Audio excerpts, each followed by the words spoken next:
The stranger in my backyard, when home becomes a haunting. The summer air hung heavy and sweet, typical for our quiet suburban neighborhood.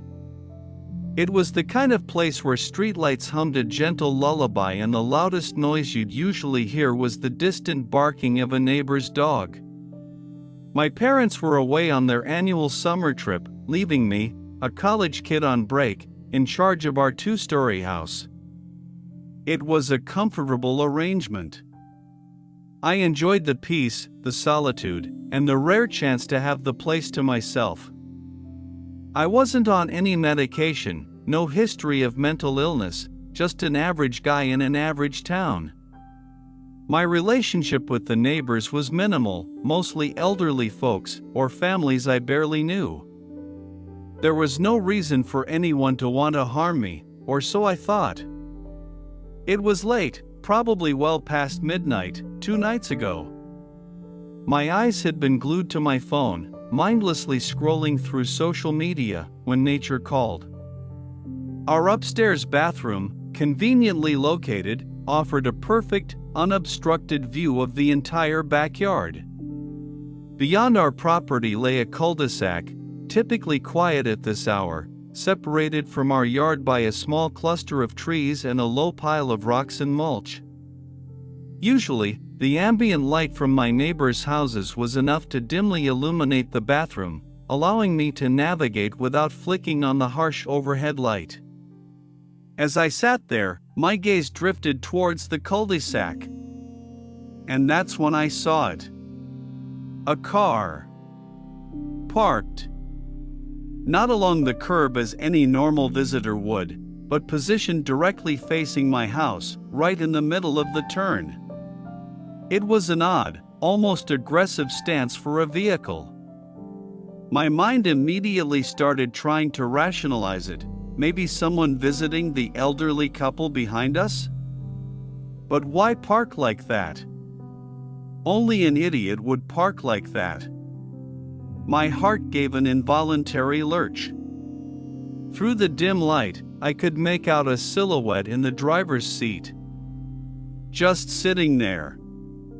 Motionless. My bathroom window, being unlit, probably kept me invisible from the outside. A wave of intense curiosity, mixed with a growing unease, washed over me. Who the hell was this? And why were they just sitting there at, what I now realized, was past 3 a.m.? Driven by a strange mix of bravado and paranoia, I crept downstairs. My dad had a pair of binoculars in his closet, usually reserved for birdwatching. I grabbed them, my hands slightly trembling, and tiptoed back upstairs to the bathroom. The silence of the house pressed in on me, amplifying every creak of the floorboards. I raised the binoculars to my eyes, focusing on the dark shape of the car, and found nothing. The car was gone. A profound sense of relief washed over me. See? I told myself, you were just freaking out over nothing. Probably just someone leaving after a late visit. But then, a nagging thought crept in. What were the odds that the exact moment I noticed them, they decided to leave? The timing felt too precise, too coincidental. I eventually managed to calm myself down and slip back into bed, but sleep was restless, filled with vague shadows and an unsettling feeling. The next day, a peculiar blend of boredom and lingering paranoia gnawed at me. I couldn't shake the image of that car. My college friends, when I briefly mentioned it during our video chat, mostly scoffed, suggesting I was either making things up or just overreacting. But the feeling persisted. It was time for some investigative work. I walked out to the cul-de-sac behind our house, scanning the ground for any trace of the mysterious visitor. Nothing. The pavement was clear, no tire marks, no discarded litter. Next, I cautiously approached the houses on the cul-de-sac, specifically those whose driveways faced the odd parking spot. Both elderly neighbors confirmed they had no visitors the previous night. No block parties. No late-night guests. The mystery deepened, and with each unanswered question, my paranoia sharpened its claws. This was no longer a trivial matter. The idea that someone was just there, watching my house in the dead of night, chilled me to the bone. And what could I do? Call the police? Yes, officer, there was a car parked strangely last night. And now it's gone. They'd laugh me off the phone. So, I decided to wait. I spent that entire evening a nervous wreck, occasionally glancing out the window, but mostly trying to distract myself with Netflix. My friends' dismissive comments echoed in my head, making me second-guess myself. Maybe they're right. Maybe I am just making a mountain out of a molehill. Then, the clock on my phone ticked over to 3:24 a.m. of the exact minute I had woken up the night before. No way, I thought. But an irresistible urge, a terrifying curiosity, pulled me towards the bathroom window again. Just check. Be sure. And there he was. The exact same car. Parked in the exact same impossible spot. And this time, a man stood beside it. He was dressed in a black hoodie, the hood pulled low over his head, and a ski mask obscured his face. He wasn't looking at the car, or at the cul-de-sac. He was standing perfectly still, just staring directly at my house. My blood ran cold. This wasn't a random occurrence. This wasn't someone lost or visiting. This was targeted. My mind raced, trying to find a logical explanation. A burglar? But he wasn't trying to jimmy a window or check the lower floors. He was just staring. A stalker. The words screamed in my head. Panic seized me, but also a surge of desperate anger. I grabbed my phone, fingers fumbling, and tried calling my neighbors. No answer. They were probably asleep, peacefully unaware. I ran back to the window, adrenaline coursing through my veins. And that's when I saw him move. He had left the cul-de-sac. He was in my backyard. My heart hammered against my ribs like a trapped bird. This was no longer just some creepy observation. This was an invasion. Something snapped inside me. Fear transformed into a primal urge to protect my space. I threw open the window, the cold night air rushing in, and screamed at the top of my lungs, "Who the fuck are you?" My voice cracked, filled with a raw, desperate fury. The man didn't flinch. He didn't move. He just stood there, a silent, menacing shadow in the darkness of my backyard. I yelled again, my voice hoarse, "I'm going to call the fucking police. Get the fuck off my property." Then, he spoke. His voice was clear, perfectly audible in the stillness of the night. But it wasn't menacing. It was cheerful. Almost sing-songy.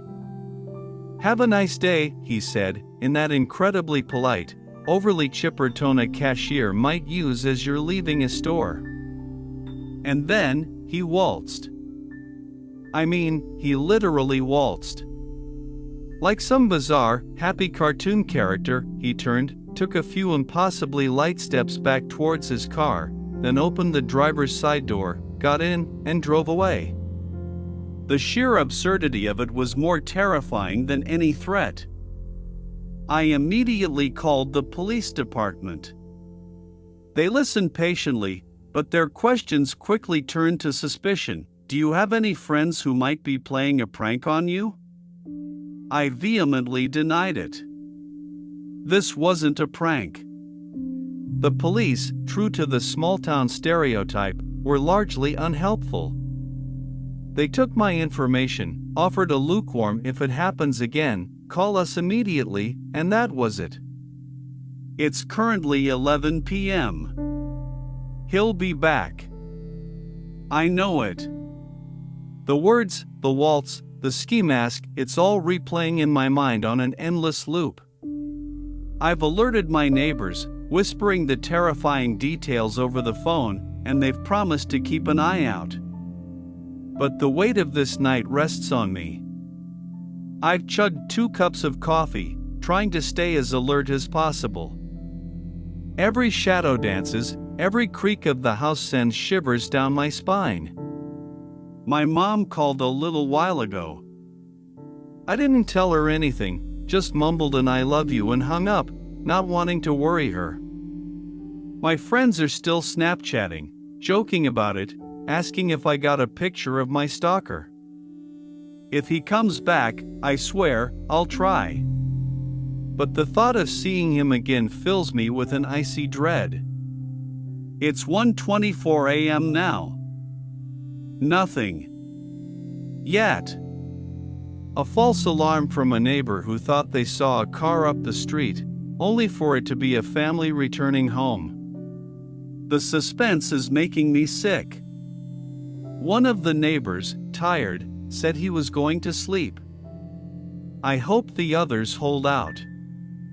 Then, at 2:11 a.m., I heard something in the bushes of my backyard. My heart leaped into my throat. Was it him? The wind? An animal? I grabbed the flashlight and shone it out, illuminating the dark foliage. Nothing. Just leaves swaying gently. The paranoia is definitely getting to me. Minutes later, a loud crash echoed from downstairs. My stomach dropped. I raced down, my kitchen now looking like a scene from a poltergeist movie. A pan had fallen from the shelf. Just a pan. But it scared the absolute shit out of me. I crept back upstairs to my post at the window.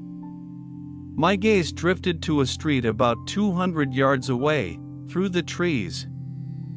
And then I saw it. A car, flashing its brights repeatedly at a corner, then making a turn, driving away from the street that leads directly to my house. Was he taunting me? Was that a signal? At 2:32 a.m., a message popped up on my phone from another Reddit user. A chilling story, something they'd read that resonated too deeply. That was it. I couldn't stay here another second. I grabbed my laptop, my wallet, my phone, and decided to do the only logical thing. I'm going to my neighbor's house. I'm not staying here. Not one more second. I'll keep you all in touch if anything else happens. Wish me luck. Because as of this moment, I don't know when I'll ever truly feel safe in my own home again.